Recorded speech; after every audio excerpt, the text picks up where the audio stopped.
It seems that diet and nutrition are at the forefront of everybody's mind these days. Many of us make a conscious effort to eat foods that are not only delicious, but that will best promote a healthy body. As we get older, we learn which foods are most nutritious, which foods make us feel well, and which foods don't. Although we are able to select the foods that are right for our bodies, how do we know which foods are right for the tiny bodies of those infants and young children we care for? Children are each unique little beings. Their needs are very different from those of an adult. They are dependent on their parents and caregivers, on us, relying on us to teach them everything they'll need to know to become self-sufficient. Through the guidance of adults, infants and children learn many invaluable lessons: how to walk and talk, how to share and play fairly with others, and how to embrace the habits that will help keep their growing bodies in the best possible health.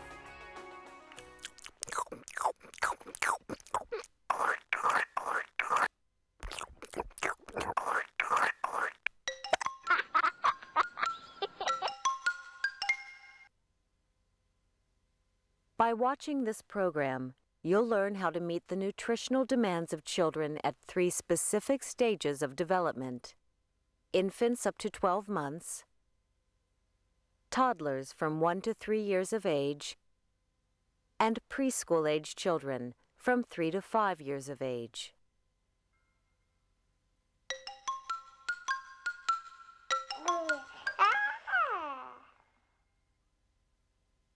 Parents will tell you that their baby is the most precious thing they've ever laid eyes on. Every new facial expression, little discovery, and sweet sound seems like a major milestone. New parents often form hopes and dreams for their baby well before his or her arrival. And there's nothing they wouldn't do to ensure the safety, happiness, and most importantly, the health of this new little person. One of the first decisions new parents must make is whether to breastfeed or formula feed their baby. It's a very personal decision, and there are many reasons why mothers might choose one feeding method over the other. It ended up being the best choice because it's a lot easier than having to worry about preparing bottles and all the time, and it comes with us wherever we go, so I don't have to worry about packing extra things, and our diaper bag is already really full, and it doesn't cost anything. A common misconception is that breastfeeding will be difficult or painful, but in reality, normal breastfeeding should never be painful. While breastfeeding can be initially challenging for some, with practice, it's both easy and rewarding. In the beginning, it was a little bit uncomfortable as I got used to it and got used to positioning her, and also I had had a C-section, so I was just already uncomfortable. But now it's fine. There's no discomfort whatsoever. In fact, there are many benefits to breastfeeding for infants and for mothers as well. Many mothers who breastfeed may not be aware that they are taking great strides toward improved health for their baby and for themselves every time they sit down for feeding time. Breastfeeding isn't always easy, and it's a skill that might take new mothers time to master, but most doctors and mothers will agree that it's certainly worth the effort. As soon as a mother delivers her baby, her breasts begin to produce milk, and soon after, her body is ready to give breastfeeding a try. As her baby grows, her breast milk will change to accommodate the nutritional needs of her little one. Immediately after she gives birth, a new mother's breasts produce a substance called colostrum. Colostrum, or first milk, is often referred to as liquid gold because of its color and its value to the newborn's health. Colostrum is high in antibodies and contains live cells that destroy bacteria and other substances that may be harmful to the baby's health. Its major function is to protect and prepare the baby's immune system for life outside the womb. A new mother will continue to make more colostrum each day to accommodate her baby's expanding stomach. After 3 to 5 days of breastfeeding or nursing, her baby's body is ready for more food. By about the 6th day, the mother's early or transitional milk comes in. This milk contains more sugar, water, and calories than colostrum. Within 2 weeks, the mother's mature milk comes in. Mature milk contains less protein and more calories, carbohydrates, and fat than colostrum and transitional milk. It will continue to change in composition and amount based on the infant's age and the frequency of feeding. There is enhanced immune benefits from breastfeeding. Babies have less ear infections, respiratory diseases. They demonstrate less problems with diabetes. Babies that are breastfed have higher IQs. There are factors in breast milk that enhance brain development. There's a bond between the mother and the baby that really can't be replicated in any other way or form. We know that babies benefit from breastfeeding, but what about moms? There are plenty of advantages for them too.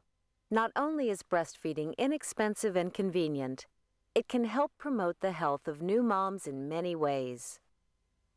Mothers have lower incidences of osteoporosis, heart disease, and breast cancer. Still, there are a number of reasons why a new mother might choose to formula feed her baby. For example, many women return to the workplace after giving birth, some as early as a few weeks after their baby's arrival.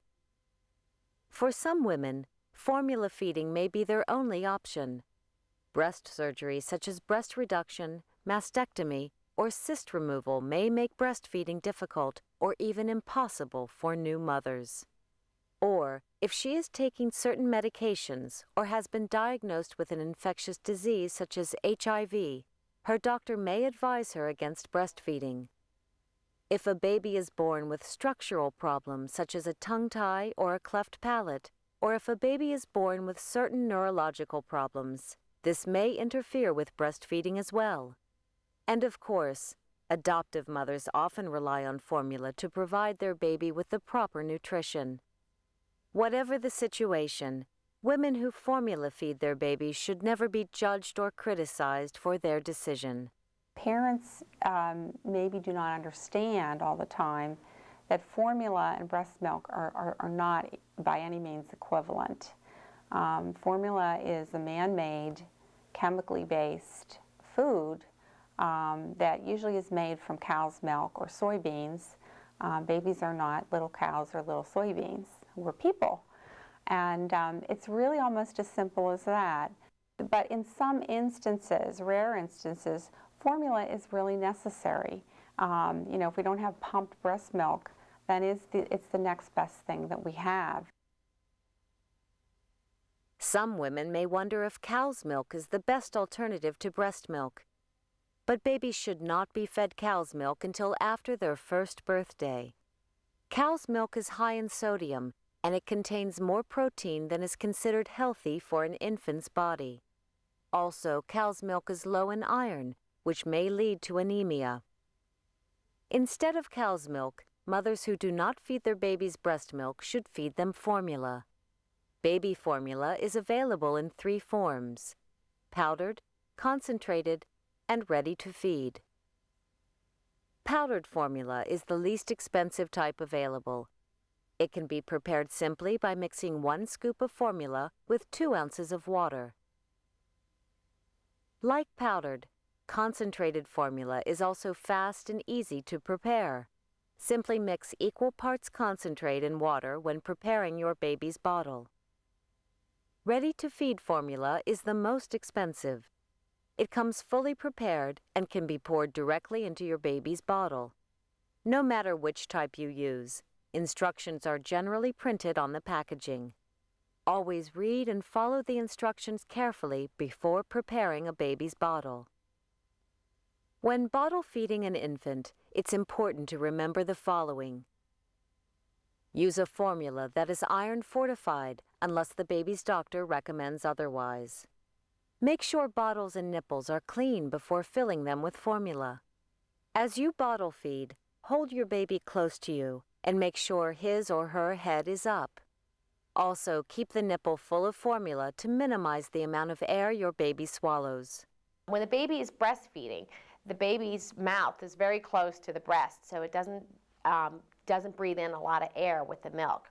Babies that are fed with bottles tend to breathe in a lot more air if the bottle's not held correctly or the child isn't held correctly. Extra air can cause a lot of gas and a lot of colicky symptoms. You'll notice that with bottle-fed babies, they tend to have more burping and need more burping than breastfed babies. By 4 to 6 months of age, parents may notice that baby is a bit fussy or unhappy after a feeding.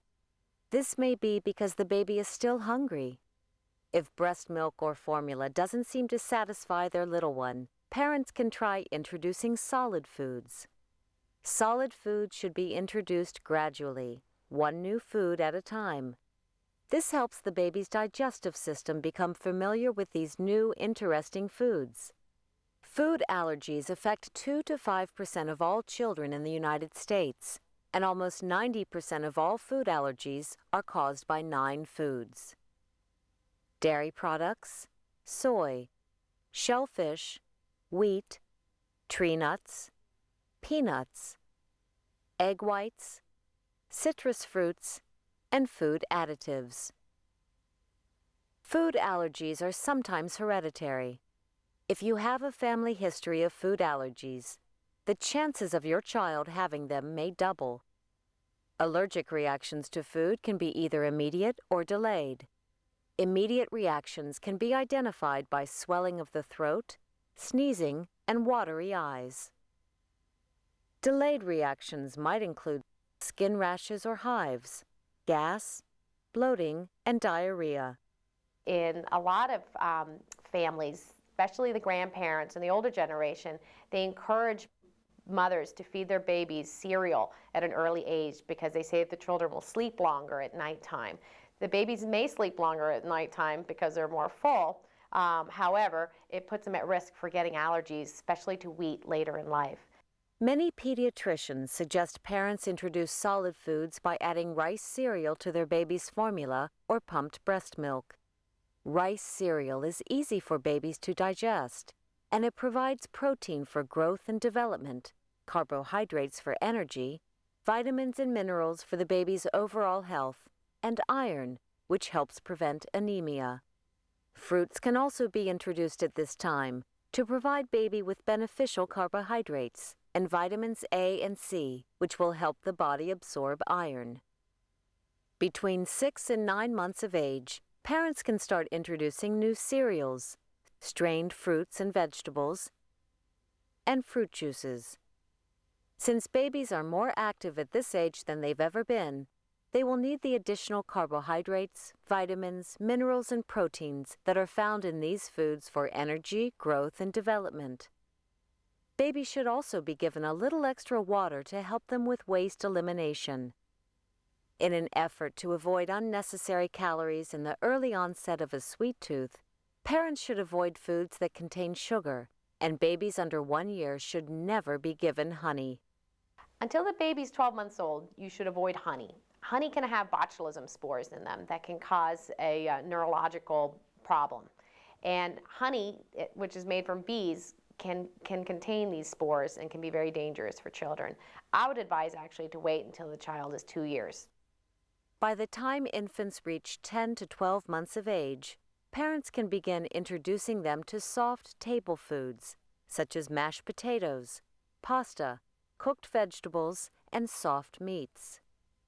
Since infants still need the iron, vitamins, and minerals provided by breast milk and formula, parents should continue to breastfeed or bottle feed their baby throughout the first year.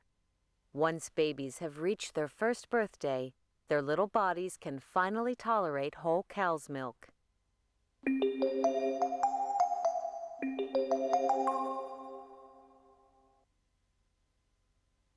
Many parents look forward to the day when their baby can indulge in the new and exciting tastes and textures that the rest of their family enjoys.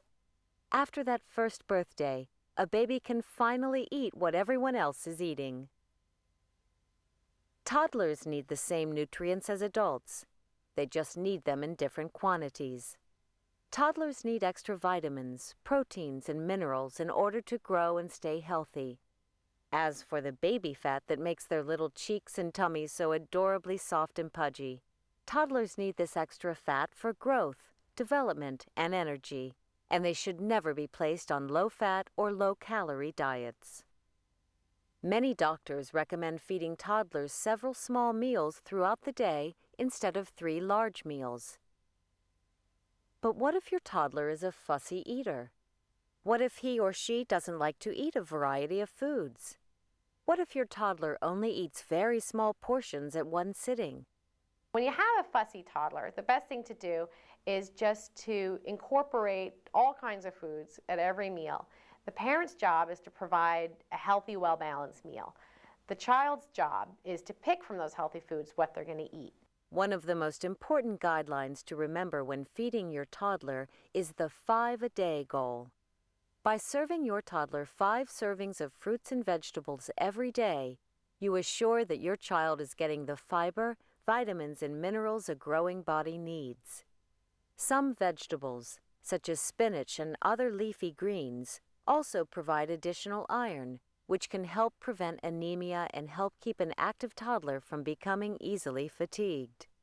Fruits and vegetables are loaded with nutrients, and it can be very easy to make sure your child is getting a good balance of the vitamins necessary for good health. For example, yellow and orange vegetables, such as squash and carrots, provide vitamin A, while citrus fruits such as oranges, apricots, pineapples, and strawberries provide beneficial vitamin C. In order to make sure your toddler's diet contains the recommended amounts of fruits and vegetables, just toss fruits and vegetables into a blender or food processor for a quick homemade meal. Even simpler, soft fruits and vegetables can be mashed with a fork right before feeding time. Of course, it's always vital to be aware of choking risks. Make sure fruits and vegetables are thoroughly mashed or cut into very small pieces that can't get caught in your toddler's throat. We know that 5 servings of fruit and vegetables per day is the recommended guideline. But what exactly is an appropriate serving size for your toddler? What we're looking at is about a tablespoon per serving per year of life. So a 2-year-old, if they're having lunch, I would suggest giving them about 2 tablespoons of brown rice, 2 tablespoons of peas, 2 tablespoons of soft cut up chicken, and maybe another 2 tablespoons of a fruit. And that would be an ideal, well-balanced meal for a toddler. During the toddler years, your child's calcium and vitamin D requirements are almost equal to those of an adult. Both of these nutrients can be found in abundance in milk and other dairy products, including such kid-friendly favorites as macaroni and cheese, yogurt, and chocolate milk. If your toddler has dairy allergies or is dairy intolerant, speak with your pediatrician regarding appropriate alternatives. Of course, sweets and other empty-calorie snacks such as candy, chocolate, and potato chips should be eaten sparingly. For a healthier snack, try feeding your toddler pudding, graham crackers, pretzels, fruit, or yogurt in between meals.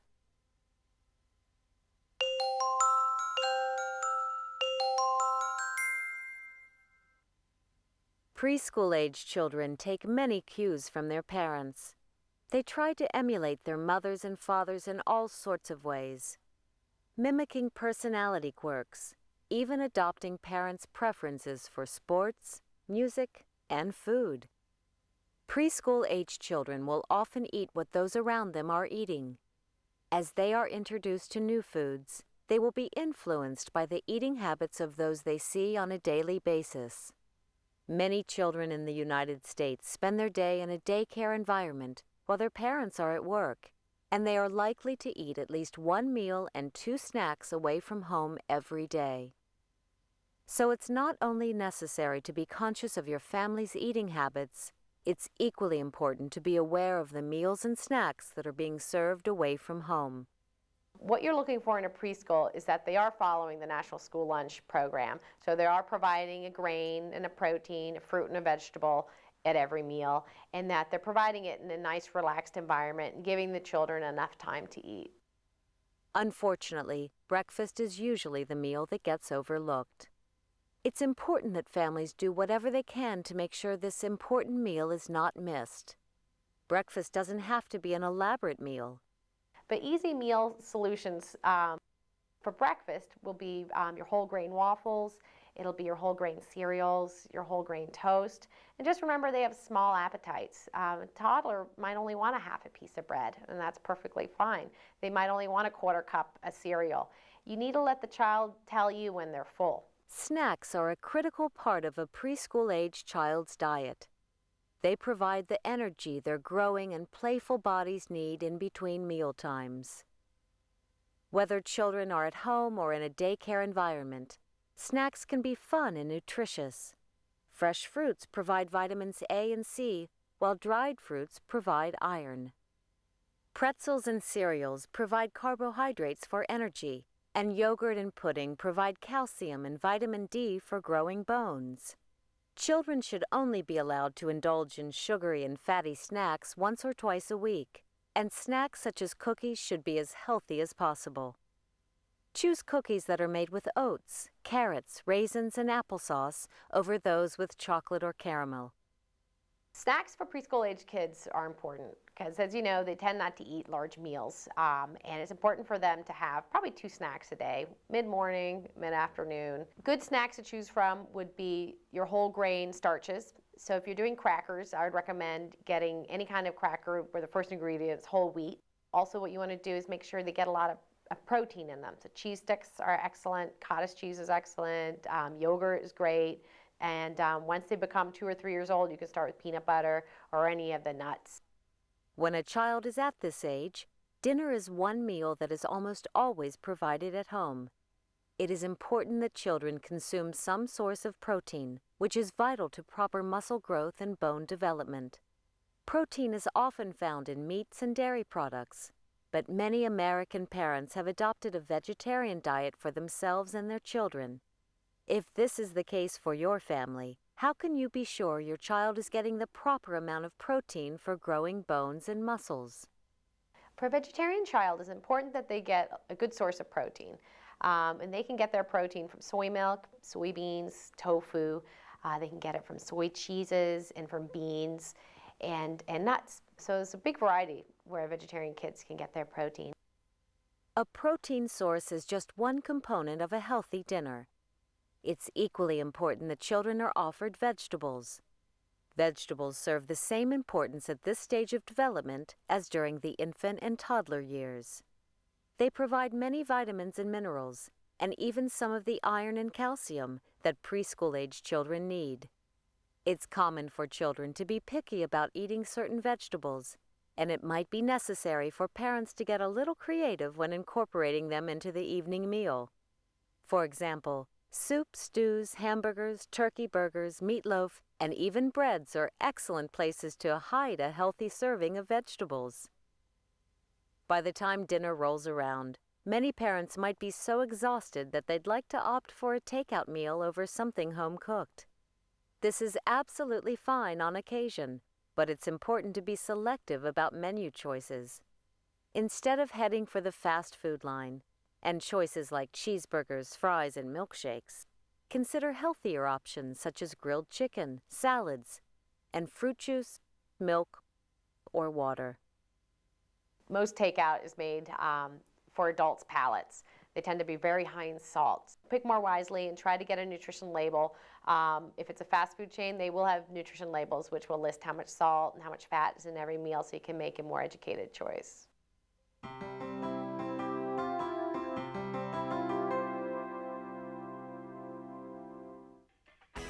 Finally, as adults, we know that the cornerstone of a healthy lifestyle is physical activity. We can make enormous efforts to eat healthful foods at every meal. But without physical activity, our lifestyle is not as healthy as it could or should be. It's important to make sure that he or she is physically active. Encourage playtime at every stage of development to improve motor skills and promote an active lifestyle. For an infant, hang or fasten safe and age-appropriate toys to the crib. Push toys and soft or plush balls are wonderful toys for toddlers. And playground equipment encourages preschool-age children to run, climb, and slide. Whether you're the parent or caregiver of an infant, a toddler, or a preschool-age child, you can be confident that you have the knowledge and savvy to provide the best possible nutrition. Remember, the good habits you encourage early on will stay with your child throughout life.